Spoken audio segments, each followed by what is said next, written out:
Good morning, everyone, and happy Wednesday. We've made it to the middle of the work week. Thank you all for joining me for the Facebook live stream, News 5 Now at 8:05. I'm Shimani Baker. We are off to a beautiful start this morning. It's another warm start to our Wednesday. I will say not nearly as much fog as we were dealing with yesterday. As you know, there was a really big backup on the Bayway for nearly 4 hours, and I'm going to assume it was because of the fog. A dump truck and a pickup collided, and so that caused a backup for quite some time. We are not seeing any issues on the roadway this morning, but still, as always, drive safely and use extra caution. You know, there's school buses out, a lot of people on the roads to get to work, so always be mindful of that. This morning, we are talking about an arrest made in the case of a missing Theodore family and new EBT cards being mailed out to card holders throughout Alabama. We've got those stories and much more on News 5 Now. Brought to you by Green and Phillips Injury Lawyers, covering news from your neighborhood and around the world. News 5 Now starts right now.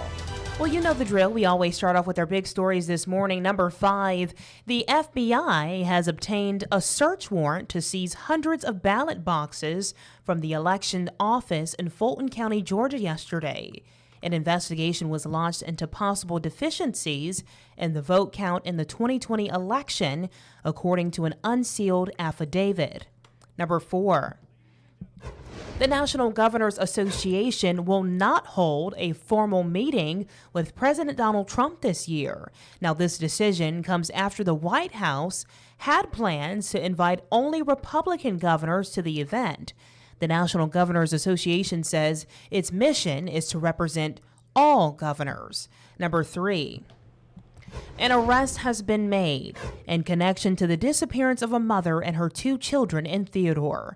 Juan Arguta was taken into custody on Monday after he ran away from a traffic stop in Bay Minette. At a press conference held in Mobile yesterday, the FBI and the Mobile County Sheriff's Office announced the arrest, saying they are still looking for 40-year-old Aurelia Chalk, her 17-year-old daughter, and 2-year-old son. Now, a black van was spotted near the family's home on Ben Hamilton Road January 31st when the family was last seen. It has now been recovered, and a forensics team is checking into it for clues. And of course, our hearts and thoughts go out to this family. We will continue to update this story as we get more information from the Sheriff's Office and the FBI.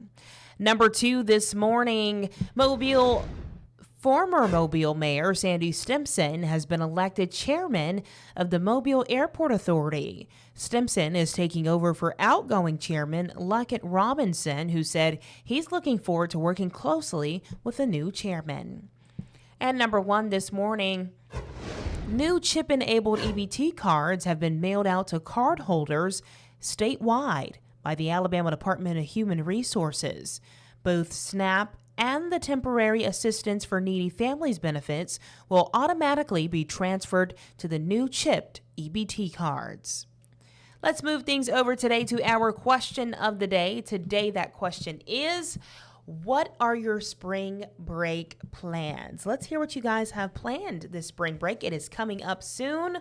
Amy says, staying home, not going to work, door dashing every meal. All right.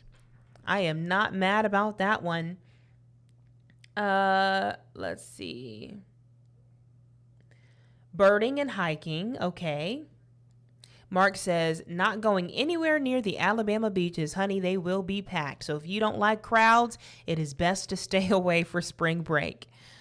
Sandra says, I'm retired. Every day in spring is spring break. Hey, I hear you. I hear you. Jamie says Key West. That sounds like a lot of fun.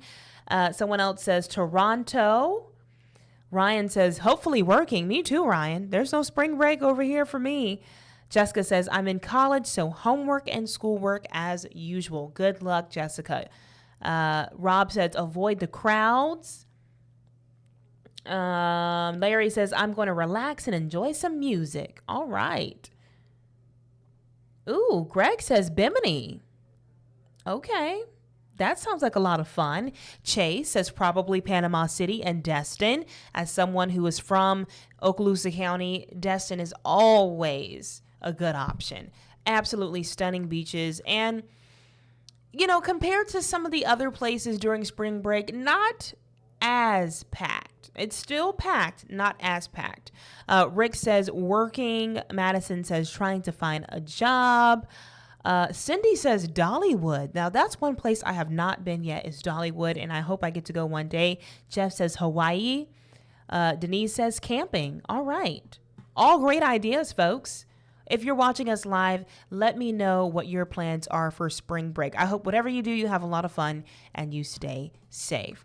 Our poll for today is, would you eat caviar from a fast food restaurant? Okay, guys, this is where this is stemming from. A lot of folks have gotten on TikTok and talked about dipping McDonald's chicken nuggets into caviar and then eating it, right? That's the new trend. So now McDonald's is like, you know what? We're going to make some money off of this. We are going to create a kit with the chicken nuggets and the caviar. You can buy it together. Personally, absolutely not. I would never eat caviar from McDonald's. Absolutely not. I barely want to eat the chicken nuggets from McDonald's. Okay? That's just me. I'm not shaming anyone who eats McDonald's. I'm just saying personally, it's a huge no for me. But I want to hear from you. What are your thoughts? Would you eat caviar from a fast food restaurant? Yes or no? 6 people are laughing at this. 2 people are saying yes. 37 people are saying, heck no, I would never do something like that. This is what Kat says, and I agree with you, Kat. She says, this sounds similar to sushi from a gas station. Exactly. Doesn't sound fresh. Doesn't sound like something I want to eat. That's just me, though. Aaron says, whether fast or slow foods, the answer is no. Aaron, that was funny.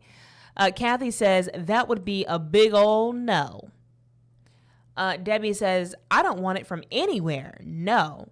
Linda says, I want to eat it from a regular restaurant. So the thing is, people don't really care for caviar. That's what I'm getting from the comments. Keith says, no, caviar is expensive, but nasty. And I get that. Like, if you don't like it and it's already expensive, obviously you wouldn't get it. But if you do like caviar, okay, we got one person who likes caviar.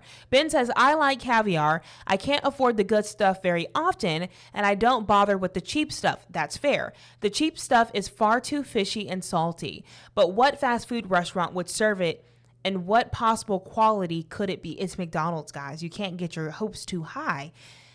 You can't get your hopes too high. The quality is not going to be that great, honestly. Because how much are you going to be willing to pay for this kit? That's another question that I have. Expensive caviar, y'all. We're talking about upwards of hundreds of dollars. So McDonald's selling it for $30, just something don't seem right. Something just does not seem right. I don't know.